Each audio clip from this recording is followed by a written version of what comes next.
अस्सलाम वालेकुम students. Programming fundamental में एरेज़ के टॉपिक के लेक्चर नंबर 3 में मैं आपको वेलकम करता हूं। और लेक्चर में आगे मूव करने से पहले मैं एक दो गुजारिशात आपके साथ करना चाहता हूं। एक तो ये है कि बेटा, आप फील कर रहे हैं कि मैं अपना टाइम स्पेंड करके आपकी लर्निंग को इजी और फ्रूटफुल बनाने के लिए एफ़र्ट कर रहा हूं। तो आपसे भी रिक्वेस्ट है कि काम जो लेक्चर मैं आपसे शेयर करता हूं और जो टास्क आपको देता हूं उस पर आप लोग रिस्पॉन्ड किया करें, और इमीडिएट रिस्पांस रिक्वायर्ड है। आप लोगों को आजकल पढ़ाई के अलावा मेरा नहीं ख्याल कि कोई और काम होगा। तो बराए मेहरबानी मेरी रिक्वेस्ट को सीरियसली सुनिए और इसके ऊपर पॉजिटिव रिस्पांस कीजिए। और दूसरी बात ये शेयर करनी थी कि I am always concern with my students. और अभी कल भी मेरे जो एडीपी के पहले बैच के 3 स्टूडेंट्स हैं, अल्हम्दुलिल्लाह उनको मैंने, जो कि मेहनत की उन्होंने, कल अल्हम्दुलिल्लाह मैंने उनको 60,000 सैलरी के ऊपर एक हेल्थ डिपार्टमेंट के अंदर जॉब अल्लाह की मदद के बाद एलोकेट करवाई है। तो I feel the same for you guys as well. So आप में पोटेंशियल है, प्लीज़ अपनी पोटेंशियल को वेस्ट ना करें और इन चीज़ों को अंडरस्टैंड करें और मैक्सिमम प्रैक्टिस करके आने वाले वक्त में अपने और अपने पेरेंट्स के लिए बायस फ़ख्र बने। तो इस उम्मीद के साथ कि आप में से जो लोग रिस्पांस नहीं कर रहे, जो कि 90% नहीं कर रहे, वो अब रिस्पांस करेंगे। अदरवाइज़ फिर उसके बाद अगर अब आप रिस्पांस नहीं करेंगे तो फिर बेटा मेरा आपके साथ कोई गिला नहीं है। And then of course you can learn by your own. यही रिक्वेस्ट मैंने आपसे करनी थी। तो अब जनाब हम अपने सेशन को आगे कंटिन्यू करते हैं और इसके अंदर अब हम ये सीखते हैं कि जनाब एरे को इनपुट कैसे लेना है, जो कि ऑफ कोर्स पिछले सेशन में भी हमने सीखा था। अब ज़रा कोड पॉइंट ऑफ व्यू से प्रॉपर उसको हम डिस्कस करते हैं। तो जनाब ये आप देखें, जैसे फॉर एग्ज़ाम्पल यहाँ पर आपने 10 एलिमेंट्स की जो एरे है वो आपने बनाई। उसके बाद आपने ये फॉर का लूप लगाया और इस फॉर के लूप में आपने इन 10 एलिमेंट्स के लिए यूज़र से इनपुट ले ली। एंड सिमिलरली अब यहाँ पर नीचे भी आपने, अब जब अरे को प्रिंट करवाना है तो देखें, मैं यहाँ पर आपको ये बताऊँ, जब आप एक नॉर्मल वेरिएबल को प्रिंट करते थे, ठीक है, जब आप एक नॉर्मल वेरिएबल को प्रिंट करते थे तो आप नॉर्मली क्या करते थे, उस वेरिएबल का नाम लिख देते थे। लेकिन अब जैसे हमारी अरे का नाम n है और मैं इसको प्रिंट करूं तो आप सबको बड़ा अच्छे तरीके से पता है कि अरे का नाम तो एक पॉइंटर है और उसके अंदर अरे की पहली लोकेशन का एड्रेस होता है। तो पूरी अरे तो कभी भी इस तरह प्रिंट नहीं होगी, सिर्फ पहली लोकेशन का क्या प्रिंट हो जाएगा, एड्रेस। अगर मैं ये लिख दूँ तो सिर्फ अरे की पहली लोकेशन प्रिंट हो जाएगी। तो एक सूरत हाल तो ये है कि आप जितने अरे में एलिमेंट्स हैं उतने सी आउट लगाएं, लेकिन अगेन वो टाइम कंज्यूमिंग और कम्बरसम अप्रोच है। तो ज़्यादा बेहतर क्या है कि आप जिस तरह इनपुट के लिए लूप लगाया था इसी तरह आप आउटपुट के लिए भी जो है वो एक लूप लगा लें। और यहाँ पर आप देखें अगर, तो ये जनाब लूप है और ये लूप उसी अरे को 10 वैल्यूज़ जो आपने इनपुट ली थी, ठीक है, और ये देखें ऊपर, ये सीन के थ्रू आपने 10 वैल्यूज़ को फॉर के लूप में इनपुट लिया और सिमिलरली आपने ये जो आपके पास लूप है इसमें सी इन की जगह सी आउट करके उनको प्रिंट करवा दिया। अच्छा, अब अगर आप देखें, जब भी आप अरे की किसी लोकेशन को प्रिंट करा रहे हैं तो n और आगे जे वो वेरिएबल है जो लूप के इंडेक्सेस को कंट्रोल कर रहा है। तो पहले J0 होगा तो अरे का पहली लोकेशन, फिर J1, इसी तरह दूसरी लोकेशन, एंड सो फोर। इसका मतलब है जब भी आपने अरे की किसी लोकेशन को प्रिंट कराना है तो आप अरे का नाम देते हैं और ब्रैकेट के अंदर उसका इंडेक्स दे देते हैं। अब मैं आपको यहाँ पर यह समझाता हूँ कि जनाब एक्चुअली जब आप किसी अरे को प्रिंट कर रहे हैं, ठीक है ना, तो मेमोरी में एक्चुअली वो कोड कैसे एग्जीक्यूट हो रहा है। तो इसके लिए दोबारा वही एग्जांपल देखें जो हमने पिछले सेशन में ली थी। अगर हमने 6 एलिमेंट्स की अरे बनाई है और उसकी कंजेक्टिव मेमोरी 24 बाइट्स एलोकेट हुई है और स्टार्टिंग एड्रेस उसका 10 है, अगला उससे 4 लोकेशन की 4 बाइट्स की डिफरेंट स्पेस ली है क्योंकि ये इंटीजर अरे है और एक इंटीजर मेमोरी में 4 बाइट्स लेता है। और लेट्स सपोज यहाँ पर ये 2, 4, 6, 8, 10, 12 स्टोर हो गए।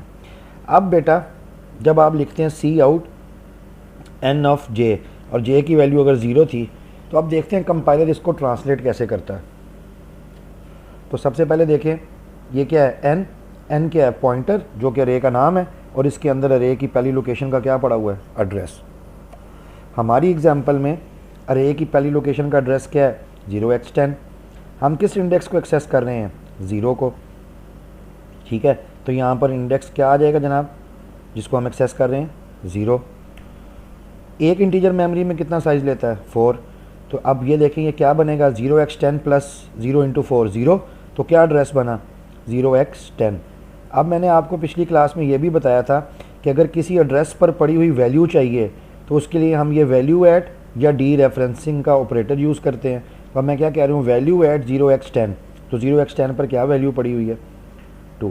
तो ये जो आप चीज़ लिखते हैं एक्चुअली कंपाइलर उसको इस तरीके से ट्रांसलेट करता है। एक और एग्जांपल इसी की देख लें, n ऑफ 1। अब इसमें n के अंदर स्टार्टिंग एड्रेस प्लस इंडेक्स क्या है, 1।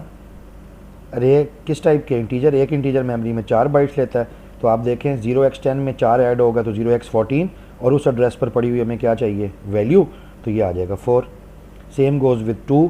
तो ये देखें, अब आप एक चीज़ यहाँ पर खुद आइडेंटिफाई करें ज़रा प्लीज़।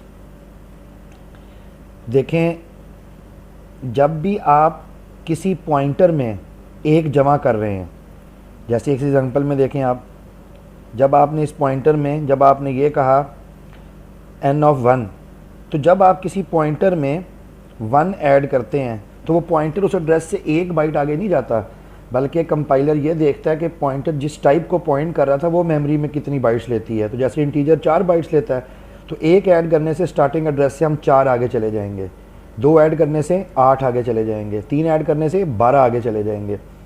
ठीक है, अगर ये करेक्टर अरे होती तो हम 1-1 बाइट आगे जाते, अगर ये डबल अरे होती तो हम 8-8 बाइट्स आगे जाते। तो इससे भी साबित हो रहा है कि अगर अरे की मेमोरी क्योंकि कंटिन्यूस एलोकेट हुई हुई है, तो आपके पास अगर स्टार्टिंग एड्रेस हो तो आप उसके अंदर बेसिक अरिथमेटिक करके अरे के किसी भी इंडेक्स पे डायरेक्ट मूव कर सकते हैं। इसलिए हमारे पास अरे में अगर कोई पूछे कि अरे में किसी भी एलिमेंट को एक्सेस कैसे किया जा सकता है, तो इसका जवाब ये है जी, डायरेक्ट एक्सेस है, रैंडम एक्सेस है। आप किसी भी एलिमेंट पर डायरेक्टली मूव कर सकते हैं। ठीक है ना, तो ये मैंने बात यहाँ पर बता दी आपको। तो फॉर एग्जांपल अगर आपने अरे के 90th इंडेक्स पे जाना है तो ये देखें बैक एंड पर क्या होगा, स्टार्टिंग एड्रेस में 90 इंटू 4 अगर ये इंटीजर की है तो जो एड्रेस आएगा उस एड्रेस पर पड़ी हुई वैल्यू हम जाके जब उठाएंगे तो हमारे पास अरे के इंडेक्स पर पड़ी हुई वैल्यू आ जाएगी। तो ये बेसिकली आपको मैंने ये बताया कि जब आप अरे नोटेशन यूज़ करके किसी भी इंडेक्स को एक्सेस करते हैं तो बैक एंड पर एड्रेस कैसे कैलकुलेट हो रहा होता है।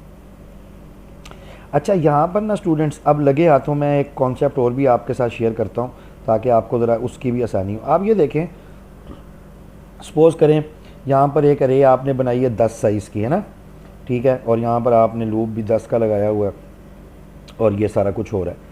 अच्छा, अब मैं ये कहता हूँ कि सपोज़ करें कल को आपने इसी प्रोग्राम को चलाना है और आप चाहते हैं यार अरे का साइज़ 10 ना हो, अरे का साइज़ 5 हो। तो देखें जहाँ अरे डिक्लेयर हुई है वहाँ पे भी आपको 5 करना पड़ेगा, जहाँ लूप लगा हुआ है ना, वहाँ पे भी आपको 10 को 5 करना पड़ेगा, जहाँ प्रिंट हो रहा है वहाँ पे भी। तो इसके लिए ना प्रोग्रामर्स के पास एक तरीका और भी है। वो तरीका ये है कि आप अरे के साइज़ को ना ऐसे एज अ मैक्रो डिफ़ाइन कर लें। जैसे आप मैं कहता हूँ हैश डिफ़ाइन साइज़ और यहाँ पे मैंने लिखा हुआ है 10। ठीक है, अब आप देखें यहाँ पर जहाँ जहाँ पर 10 था ना उसकी जगह आपने क्या कर दिया, आपने उस जगह सारों की जगह कर दिया साइज़। अभी मैं आपको इसका फ़ायदा समझाता हूँ, देखें ज़रा। और यहाँ पे भी आपने क्या कर दिया, साइज़। ठीक है, और अभी इस वाले लूप की ज़रूरत नहीं है, मैं इसलिए इसको यहाँ से ख़त्म कर देता हूँ। अच्छा, सपोज़ करो जी ये अब ये है। अब अगर आपने ये अप्रोच यूज़ किया है तो ये हमने क्या बनाया जी, इसको कहते हैं प्रोग्रामिंग में आपने क्या बनाया जी, मैक्रो। ठीक है, अब इस मैक्रो का फ़ायदा क्या है, कल को आप चाहते हैं यार मुझे अरे का साइज़ अब 10 नहीं 5 करना है, तो आप सिंपल पूरे प्रोग्राम में सिर्फ इस जगह पे क्या कर दें 5, तो आपको बाकी वाले कोड में जाके चेंज करने की ज़रूरत नहीं पड़ेगी। ठीक है, वरना आपको मैनुअली हर जगह पे जाके मैनिपुलेट करना पड़ता। ठीक है, तो चलें अब हम ना लगे हाथों इस प्रोग्राम को पहले रन करते हैं ताकि आपको ये चीज़ें जो हैं वो इंशाल्लाह ताला क्रिस्टल क्लियर हो जाए। तो अभी क्योंकि इसकी ज़रूरत नहीं है, मैं ये सब कुछ यहाँ से अभी, तो जनाब ये लें जी, ये आपके पास प्रोग्राम है, तो ये हम रन करते हैं।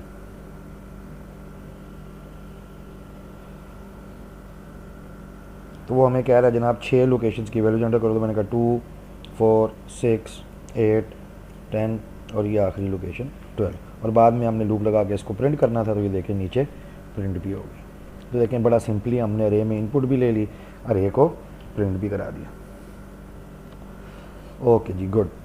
तो अभी जस्ट फॉर योर इन्फॉर्मेशन, अगर मैंने जो अब आपको तरीका बताया था, अगर मैं कहता हूँ यार साइज़ जो है ना मुझे 6 नहीं, मुझे 4 चाहिए, तो फिर वरना अगर आपको क्या करना पड़ता, इधर भी जाके 4 करते, इधर भी जाके 4 करते, इधर भी जाके 4 करते। तो फिर किसी ने हमें यह तरीका बताया कि यार तुम क्यों नहीं मैक्रो डिफ़ाइन कर लेते हो। तो हमने ये मैक्रो हैश डिफ़ाइन, उसको नाम मैंने दे दिया साइज़ का, और इसको मैंने कर दिया 4। अब यहाँ पर आपको सिर्फ क्या करना है भाई, शुरू में ही यहाँ पे भी साइज़, इसी तरीके से यहाँ पे भी साइज़। ये तो जब आप शुरू में कोड लिखेंगे एक दफ़ा तब भी ऐसा ही हो जाएगा ना। ठीक है जी, गुड।